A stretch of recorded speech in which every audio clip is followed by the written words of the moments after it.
Well, looky here. We got the whole family together, the wide receiver crew. We're breaking down the top 10 wide receivers go forward for week number 11 on, but I'm going to give you a twist because nobody does fantasy football like your boy Smitty. We're incorporating Dynasty content into pretty much everything we do go forward because guess what? I'm a Dynasty monster in the content business, but I don't do enough of it on the live streams. I don't do enough of it here on the channel. I'm rectifying that. I'm going to remedy that right now, starting with this video. We're talking about redraft. We're talking about Dynasty. We're talking about 2023. There's no reason we can't handle it all in one video. In every video, in every topic, in every phone call, why don't we tackle Dynasty more? I'm taking care of redraft. I'm taking care of Dynasty. I'm doing it all. Go forward, the Fantasy Football Show. It begins right now, young man. This is the Fantasy Football Show with your host, Smitty. Take a lap. Right in front of your face is the wide receiver bunch. And I don't think there's a single logical person on the planet that's going to have a different answer than Justin Jefferson for the number one wide receiver, either week 11 on, or for 2023 redraft, or for 2023 Dynasty startup. There's no excuse for having a different player at 1.1. If you have somebody else at your 1.1, I don't care if it's Jamar Chase or anybody, you're no fantasy football son of mine. There is no wide receiver in the NFL more capable of having a shot at becoming one of the best receivers to ever play the game. The main concern one might have would be like, what happens if Cousins goes away, or what happens if Cousins gets hurt? Who's the quarterback of the future? Cousins can't possibly be his long-term quarterback. Those are all things the Vikings need to work out, and I think they will. They got the offensive mind and pieces in place to address this. I think they're fully going to take care of this. They're not going to leave JJ hanging with no quarterback walking into the future. They're going to plan ahead, but it does leave you wondering when that transition happens, what happens during that season where they don't fully have the plan in place yet. Do they trade for a big name quarterback? Do they draft a rookie? There is reason to be a little bit worried about JJ versus like Jamar Chase if we're talking about quarterback situation and longevity and consistency and no bumps in the road during a QB transition. But for the most part, you can't argue much of any of this. I mean, the only thing you could say is like Jamar Chase is going to get like 15 to 18 touchdowns, and JJ might struggle right now with his current quarterback situation to get 10. JJ's the number one Dynasty wide receiver. There's no arguing it. Smitty approved. Okay, so for 2022 rest of season wide receiver rankings, Tyreek Hill is number 2. You could make a case for Diggs at 2 as well. I wouldn't be opposed to anybody wanting to swap these two. I'm fine with that, but I'm going to put Tyreek Hill at number 2. I'm going to put Stephon Diggs at number 3. Let's put Adams on the board while we're at it. Adams, you can't argue this 4. You can't. There's no way you can argue in redraft go for weeks 11 through 17 that there's a different 4. You could argue the order of it, but you can't argue this top 4 go forward. In Dynasty, where it gets interesting is you start talking about, or 2023 or Dynasty, it gets interesting because you start talking about Jamar Chase being the clear number 2 overall player. Like you, in terms of wide receivers, you can't even argue. You can't argue it. There's no arguing that somebody's deserving of the number 2 spot or number 1 spot than these two guys. It's a tier of their own in Dynasty or in 2023. I mean, Tyreek Hill and Diggs will still be in the conversation of being, 3 or 4. Adams could still be in the conversation in 2023 for being 3 or 4. But it's Jamar Chase. It is Jefferson. In Dynasty specifically, there's a big tier break. There's no one even close in Dynasty. In redraft 2023, there's some closeness between these guys right here. And you could even throw in CeeDee Lamb, you could throw in AJ Brown, you could throw in Amon-Ra, you could throw in a bunch of different players. Olave maybe even climbs into this territory. There could be other names that we could see climb up in this area, but in Dynasty it's JJ and Chase, and then tier break, and then a big long gap between these two players and everybody below. It's not even close. But let's talk redraft for a minute. We'll take Chase out for a minute. We'll put him over here in the corner. We'll put Tyreek Hill at number 2. We'll put Diggs at number 3. We'll put Adams at number 4. That's kind of how I see it in redraft. Again, Diggs, Adams, Diggs, Tyreek, or Diggs, Tyreek. You wouldn't be crazy to put Adams to Tyreek, and Diggs. I don't really see a problem with anybody's different opinion on the order of the top 4. But again, this is the top 4 in redraft. The question is, in redraft, who is number 5? In redraft, who is the 5th best wide receiver go forward? Because Hopkins would be in the mix, but now with Hollywood Brown coming back, with Kyler injured, I don't think you can put Hopkins at number 5. I think A.J. Brown is deserving of the conversation, but can we actually plug him into the 5 spot? I don't know that I can. He can be inconsistent. He does have some injury concerns. I think it's pretty safe to go forward, at least in redraft, CeeDee Lamb at number 5. You could argue Mike Evans if you wanted. I would argue that you could say St. Brown might climb back into this kind of 5, 6, 7 territory, and you might see what I mean in a second. Lamb coming off a 150-yard, 2 TD game in week number 10. It's hard not to see the momentum here for at least weeks 11 through 17, because that's what we're talking about in this very moment here. After Lamb, it gets very interesting. I think A.J. Brown is in the conversation for the 6-7 player. I think Amon-Ra, for me, it might be early for some of you. You might not be ready to vault him back into this territory, but I am. I'm not worried about it at all. I feel like this guy didn't trick us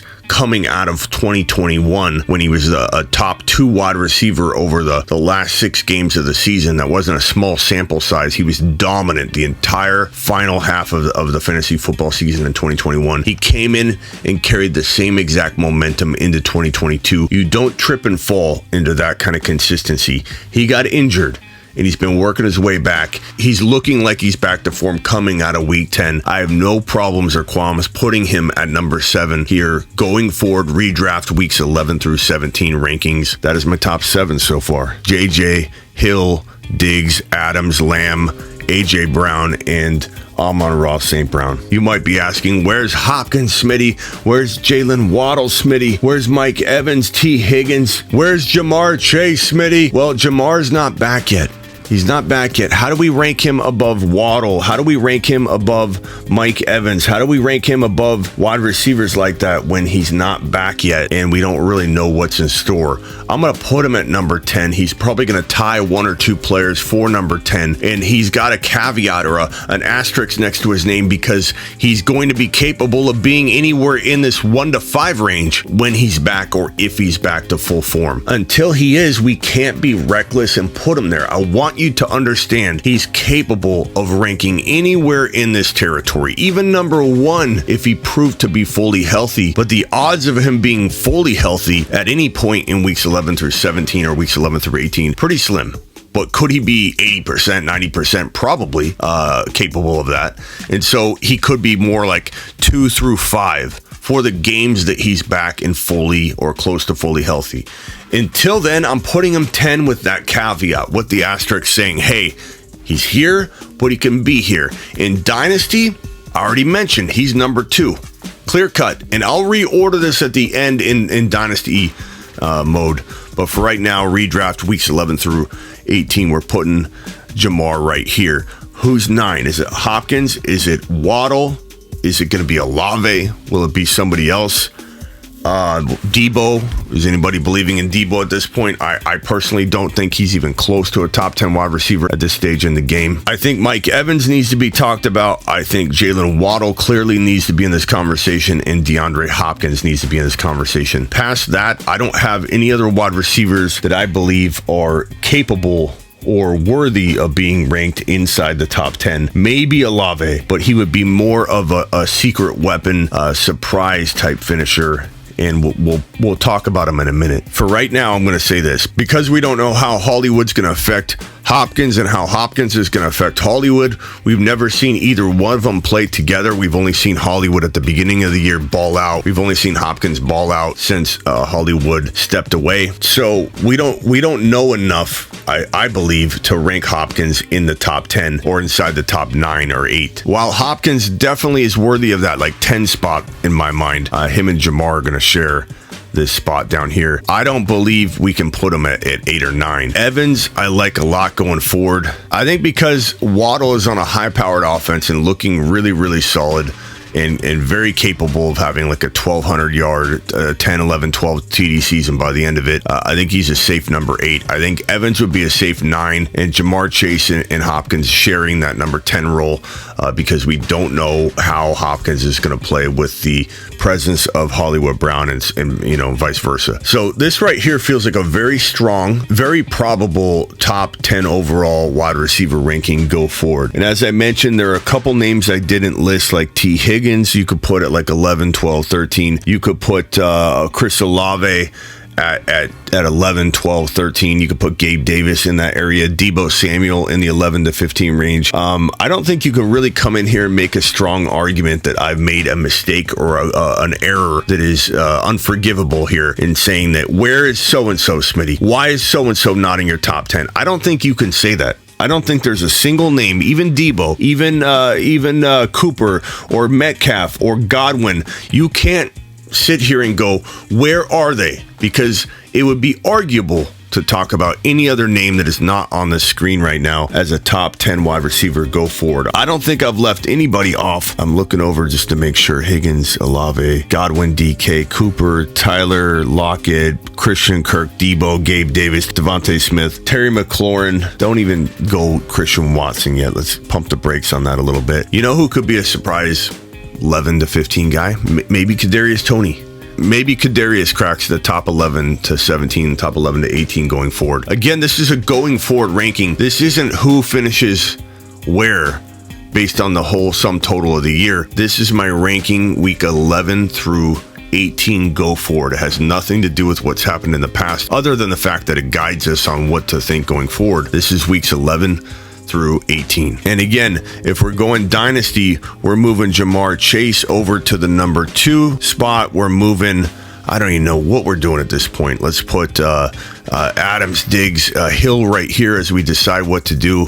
Waddle, does Waddle move up? What happens with Hopkins? You got to get Olave back on the screen here. Tony comes into the picture. Here comes Olave. He says, get me in the mix, Smitty. I don't know. I don't even know where to go from here. We start throwing in wide receivers like that. I think we still have to consider these veterans to be capable of being ranked all kind of in a cluster in the 4, 5, and 6 range. I think St. Brown needs to be in this conversation. Waddle needs to be in this conversation. AJ Brown's still going to be a group with these guys, but because of the injury risk, maybe he doesn't surpass Adams, Hill, or Diggs. Maybe he's still right there in dynasty. Kadarius Toney might flirt with this 7, 8 range. Olave might flirt with it. Hopkins is going to kind of fall toward that 10, 11, 12, 14 because he's older. Evans, kind of same thing. Maybe hover around 9 or 10, and a lot of the younger guys might start consuming this 7, 8, 9 spot. It's hard in dynasty to grasp it because you've got to really think about, are you playing for the now?